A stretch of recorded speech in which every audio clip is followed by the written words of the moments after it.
Cause Télévision, votre média, vous ouvre une fenêtre sur le monde en vous informant en temps réel. Le grand rendez-vous du JT, chaque jour, avec différents présentateurs au programme. À partir de 19h, 21h, 23h ou encore 8h et 13h juste. Logos Radio et Télévision vous offre des informations vérifiées tirées à des sources fiables. Vous pouvez nous suivre sur notre site internet et nos comptes réseaux sociaux. Logos Télévision, votre plaisir.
Merci de nous choisir pour vous informer, Madame, Monsieur. Bienvenue à cette édition du journal sur les antennes de Logos Radio et Télévision. Si vous nous rejoignez, tout d'abord le sommaire. À la ligne de l'actualité, inauguration ce mardi 19 novembre 2024 à Lubumbashi du nouveau bâtiment de l'Assemblée provinciale du Haut-Katanga par le chef de l'État Félix Tshisekedi. La cérémonie a connu également la présence du gouverneur du Haut-Katanga, Jacques Kabula Katoué, quelques membres du gouvernement ainsi que les élus provinciaux du Haut-Katanga, notamment l'honorable Michel Kabumwamba, président de l'Assemblée provinciale. C'est tout pour le titre. Madame, Monsieur, encore une fois, bienvenue dans cette édition du journal qui s'ouvre par cette information en politique. L'ancien candidat président de la République, Martin Fayoulou, rassure la population congolaise qui sera devant elle pour dire non au changement de la loi constitutionnelle en République démocratique du Congo. Ceci lors d'une adresse à la nation en date du lundi 18 novembre de l'année en cours. À ces sujets, Alikassi, quelques analystes politiques se sont exprimés. Plus de détails dans cet élément de d'enseignement. L'opposant congolais Martin Fayoulou hausse les tons pour dénoncer les projets de la révision de la Constitution. Cette loi, dont certaines dispositions fâchent le chef de l'État et le parti de son émanation UDPS. Dans sa communication le lundi, face à la nation, le président de l'ESID et leader de la coalition Lamuka fustige cette ambition de Félix Tshisekedi qu'il considère comme une déclaration de guerre contre le peuple congolais. Monsieur Félix Tshisekedi joue avec le feu comme un gamin. Il continue de jouer avec le feu. Il vient de déclarer la guerre au peuple congolais. Comme Aki Sangani, il vient de réitérer sa position de changer la Constitution à Lubumbashi. Mais laissez-moi vous dire qu'il ne réussira pas. Il ne réussira pas parce que je vais me mettre debout avec vous, peuple congolais, pour lui barrer la route. Monsieur Johnny, analyste politique de son État, pense que le discours de Martin Fayoulou doit permettre à avoir des discussions approfondies, surtout scientifiques, pour éclairer ceux qui sont pour ou contre la révision de la Constitution. Et que nos amis de l'UDPS qui veulent ce changement argumentent un peu plus leur motivation, parce que là, ça ne tient pas. C'est tout un pays qui a connu beaucoup de difficultés et on ne sait pas, par un coup de baguette magique ou pour des objectifs inavoués, changer une constitution. Non, ce n'est pas possible. C'est pourquoi nous appelons la classe politique, d'une manière générale, à parler un peu plus, à argumenter un peu plus le non-changement pour ceux qui soutiennent le non-changement et ceux qui soutiennent le changement, argumenter sur le changement et à éviter, n'est-ce pas, certains propos d'un côté ou de l'autre qui incitent, n'est-ce pas, les autres à prendre le bouclier de défense. Moi, je crois que c'est ce qu'il faut faire. Beaucoup de débats très scientifiques, très clairs, pour faire comprendre la population. Rappelons tout de même que, depuis un temps, la question de la révision de la Constitution congolaise fait débat dans la classe politique ainsi qu'au sein de la population. Parlons tout à fait autre chose à présent dans cette édition du journal. Pas trop fréquent en Afrique et particulièrement à Likasi, ce 19 novembre, les assistantes maternelles sont à l'honneur. Employer une femme de ménage ou nourricière, est-ce un danger pour l'éducation des enfants? À ce sujet, quelques parents et responsables de la ville de Likasi se sont exprimés dans cet élément de reportage signé Louange Ilonga. Créée en 2005, la journée des assistantes maternelles a lieu chaque année le 19 novembre. Un métier qui n'est pas propre aux Africains venus des Occidentaux n'est pas apprécié par la plupart des femmes de Likasi. Un constat fait, dans cette génération actuelle, des mamans confient leurs enfants à des nounous autrement appelées femmes de ménage. Quelques mères abordées à ce sujet relève le point négatif des assistantes maternelles sur l'éducation des enfants. Bon, femme de ménage, et qu'on a occupé na nyumba, na occupé na mtoto. Bon, ou les femmes de ménage anaweza kuwa na yeye na caractère yake, comportement yake envers yeye mwenyewe ule kula ritoke. Pengine bina bien. Bon, na mkonfie ule mtoto wako toute la journée. Mama eko natumika jeune femme. Juma échappe ça, il faut se compléter toujours. Bale benyoko natumikia ni bale batoto bali. Kama tena bana labika.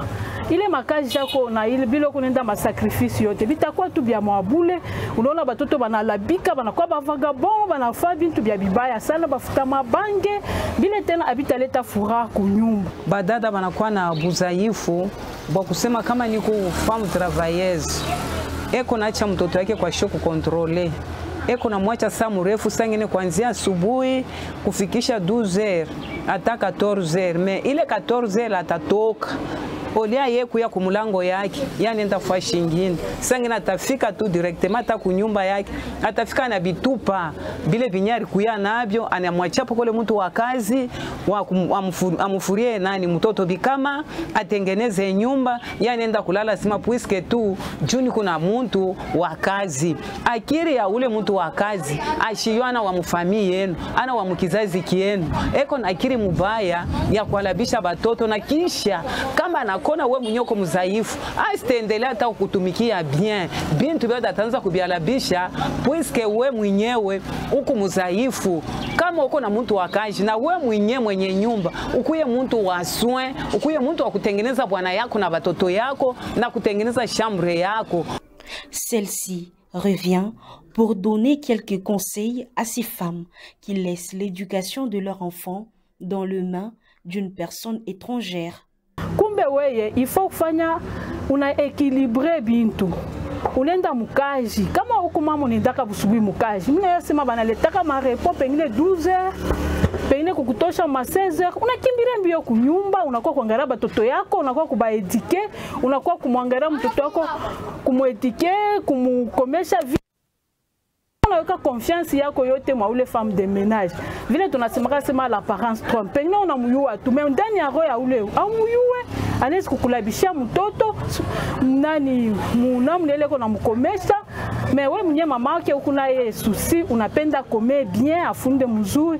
Il faut kubeba temps ya mingi ukunenda mbele kunyumba na ngari yako kisha kazi ni bien kama unatumika yo kazi aishake paka mais il faut qu'on ait le souci sema misha kwa cha mtoto. Retenez également que la journée des assistantes maternelles édition 2024 est célébrée sous le thème « Éveiller le sens des enfants aux échanges interculturels ». Ce 19 novembre, le monde entier commémore également la journée internationale des toilettes. Cette commémoration qui vise la sensibilisation de la population sur la bonne gestion des installations sanitaires. En République démocratique du Congo, d'une manière générale, plusieurs familles font face à un grave problème lié à la gestion des toilettes. Et à Likasi en particulier, le même constat est fait dans les écoles, églises, voire même les institutions publiques.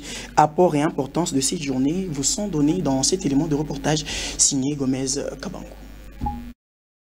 Les toilettes, un lieu qui désigne une forme d'intimité ou encore un moment de soulagement volontaire des déjections corporelles. Les toilettes font partie intégrante de notre vécu quotidien, faisant office d'une hospitalité sans précédent. La journée mondiale des toilettes marque l'occasion de promouvoir l'amélioration à travers le monde de l'accès aux sanitaires qui répondent aux normes. Mais cet incontestable progrès se résume dans la prise de conscience de chacun à s'offrir des sanitaires propres. Alors que le monde a franchi la barre des sanitaires qui sont actuellement propres et ne présentant aucun danger pour ses utilisateurs, un constat malheureux est fait où on retrouve des toilettes décrites sans toiture, sans pavement et même sans entretien, ce qui déroge à la règle d'un lieu d'aisance. Au-delà d'être mal entretenues, certaines familles de l'Ikassi vivent dans des conditions inhumaines en ce qui concerne les installations sanitaires. On retrouve à titre illustratif des concessions de plus de 5 ménages, mais seulement une toilette, ce qui est un danger d'exposition à plusieurs maladies. Situation similaire dans plusieurs écoles, églises, voire même les universités qui n'arrivent pas à éradiquer ces phénomènes. Il est important d'assainir nos sanitaires pour un environnement propre offrant une quiétude, car pour cette nouvelle édition de 2024, la journée mondiale des toilettes est célébrée sous le thème « Les toilettes, un espace de paix ». Je l'ai annoncé dans les titres, inauguration ce mardi 19 novembre 2024 à Lubumbashi du nouveau bâtiment de l'Assemblée provinciale du Haut-Katanga par le chef de l'État Félix Tshisekedi. La cérémonie a connu également la présence du gouverneur du Haut-Katanga, son Excellence M. Jacques Kabula Katwe, quelques membres du gouvernement ainsi que les élus provinciaux du Haut-Katanga, notamment l'honorable Michel Kabomwamba, président de l'Assemblée provinciale du Haut-Katanga. Le gouverneur de province a remercié le chef de l'État pour son accompagnement, tout en reconnaissant également les efforts des députés provinciaux et la population haut-katangaise. Je vous propose de l'écouter dans cet extrait choisi pour vous. Mesdames et messieurs les chefs de mission consulaires, distingués invités, tout protocole observé. Si vous le permettez, Excellence, Monsieur le Président de la République, chef de l'État, je voudrais commencer ma prise de parole par vous rendre mes hommages de gratitude. Ces hommages de gratitude, Excellence, Monsieur le Président de la République, je les exprime du fond du cœur, moi, gouverneur de province du Haut-Katanga, dont vous, chef de l'État, avez approuvé la reconduction à la tête de la province pour un second mandat.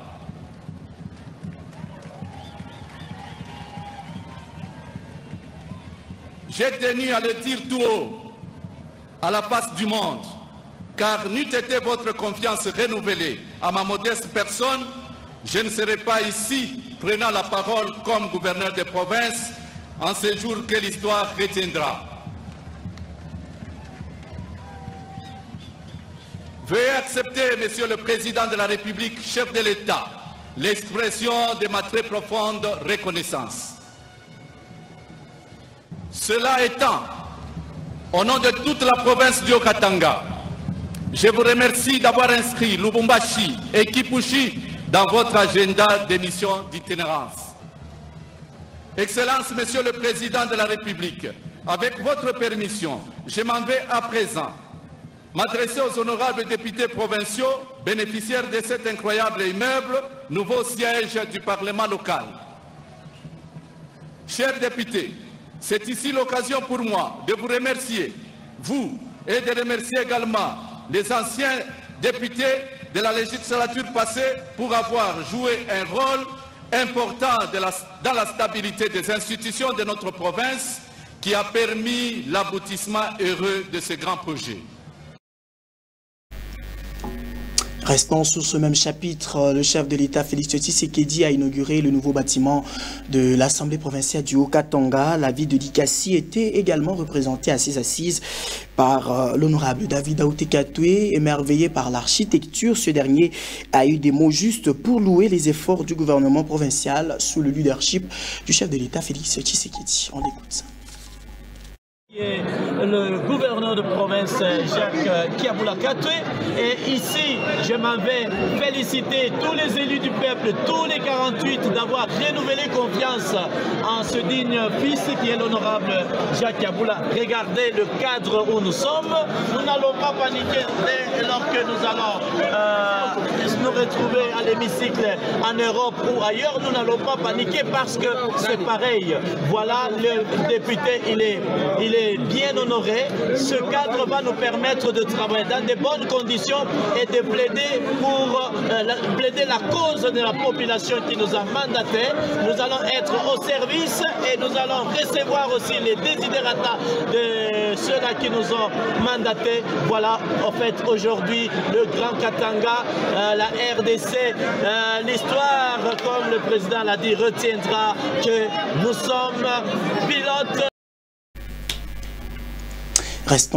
Parlons sport à présent dans cette édition du journal. Après la défaite de la République démocratique du Congo contre la Guinée équatoriale le 16 novembre dernier, les Léopards jouent contre l'Éthiopie en duel final. Il faudra noter que contre la Guinée équatoriale, la RDC s'était inclinée pour la toute première fois de ses éliminatoires de la CAN par un score de 1-0 pour ces dernières étapes des éliminatoires de la CAN. Les Léopards ont déjà leur billet pour le Maroc. Plus de détails avec Louangé Lunga.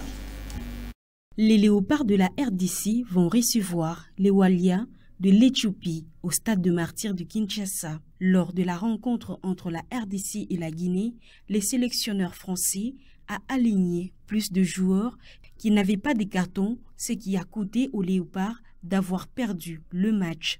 Sans conséquence, puisque les Léopards ont déjà leur billet pour le Maroc. En revanche, la victoire était capitale pour le Sili, qui était sous pression après la victoire de la Tanzanie un peu plus tôt dans la journée de samedi. Et face à l'Éthiopie, Sébastien Desabre a promis ainsi d'aligner de nouveaux joueurs, dont certains seront à leur première sélection nationale. Pour cette année 2024, le bilan de l'équipe nationale est positif, selon les sélectionneurs français qui a dressé les bilans au cours d'une conférence de presse le lundi 18 novembre 2024. Pour cette rencontre contre l'Éthiopie, c'est peut-être l'une des affiches le plus déséquilibrées sur le papier pour cette 6e et dernière journée des éliminatoires. Les Congolais trônent en effet en tête du groupe avec 12 points, alors que l'Éthiopie, 148e au classement FIFA. Déjà assurés de la qualification à la CAN, les Léopards attendent néanmoins réagir pour cette ultime journée de qualification. Il faudra souligner que le match se joue déjà à Kinshasa, au stade des Martyrs. L'Éthiopie mène déjà le score de cette rencontre est déjà 1-0 pour l'Éthiopie. Poursuivons ce journal par une autre information en sport. Après plusieurs cris d'alarme, le tout-puissant Mazembe Anglebert sur l'octroi de la subvention étatique, le ministre des Sports Didier Boudimbu a rassuré le club louchois sur une suite favorable en présence d'une délégation conduite par le secrétaire du club, M. Frédéric Kitenge. Tout-puissant Anglebert Mazembe, rassuré par le ministre des Sports et Loisirs d'entrer en possession de ces subventions de l'État. Maître Didier Boudimbu l'a dit ce lundi 18 novembre 2024 à la délégation du club de Lubumbashi, conduite par son secrétaire général Frédéric Kitenge Kinkumba, qu'il a reçu dans son cabinet de travail. Le patron des sports en RDC a assuré à ses hôtes que la procédure pour apporter à Mazembe l'appui financier de l'État est déjà engagée dans les circuits des finances publiques et que le gouvernement congolais n'abandonnera pas les TP Mazembe qui, pour rappel, est dans la version masculine qualifiée pour la phase des groupes de la Ligue des champions de la CAF et qui, en ce moment, dans la version féminine, en phase de se qualifier pour la toute première finale de son histoire en Ligue des champions. Oui, à notre demande, nous avons sollicité de rencontrer son Excellence le ministre au Sport et Loisirs, Maître Didier Boudimbu, et il a bien accepté de nous recevoir et d'écouter nos doléances. Vous savez que le TP Mazembe, dans les deux versions, masculine et féminine, est en train d'évoluer en représentant la République démocratique du Congo sur le plan africain. Mais depuis un certain temps, depuis presque 4 ans aujourd'hui pour les hommes et depuis 1 an et demi pour les dames, on n'a pas le soutien du gouvernement congolais comme ça devait se faire. Le ministre nous a rassuré qu'il va faire un effort pour accélérer les dossiers qu'il a déjà envoyés au budget et que pour le déplacement de l'équipe qui doit aller après le match du 26 novembre à Lubumbashi contre MC Alger, l'équipe doit se déplacer pour Nouakchott, à Mauritanie, pour y rencontrer Al Hilal de Soudan qui a choisi la Mauritanie comme terre d'accueil. Et il va mettre une batterie double pour que le déplacement de l'équipe du TP Mazembe ne pose aucun problème et que Mazembe se déplace le plus vite possible. D'ailleurs, séance tenante, Maître Didier Boudimbu a promis à la délégation des Mazembe qu'en cas de qualification des filles pour la finale, il prendrait son avion pour aller leur apporter au Maroc où se joue cette Ligue des champions de la CAF le soutien du président de la République et de toute la nation congolaise. Demain, les filles jouent la demi-finale de la Champions League africaine. Le ministre des Sports et Loisirs lance un appel aux filles pour qu'elles fassent tout pour se qualifier, car en cas de qualification, il prendra son avion pour assister à la finale de la Champions League du TP Mazembe au Maroc, et ça sera un encouragement terrible pour les filles. Voilà qui met un terme à cette édition du journal. Faisons à présent un clin d'œil sur la une de l'actualité. Inauguration ce mardi 19 novembre 2024 à Lubumbashi du nouveau bâtiment de l'Assemblée provinciale du Haut-Katanga par le chef de l'État Félix Tshisekedi. La cérémonie a connu également la présence du gouverneur du Haut-Katanga, son Excellence Jacques Kabula Katwe, quelques membres du gouvernement ainsi que les élus provinciaux du Haut-Katanga, notamment l'honorable Michel Kabwe-Mwamba, président de l'Assemblée provinciale du Haut-Katanga. Madame, Monsieur, c'est la fin complète de cette édition du journal. Restez en compagnie de nos programmes. Votre plaisir.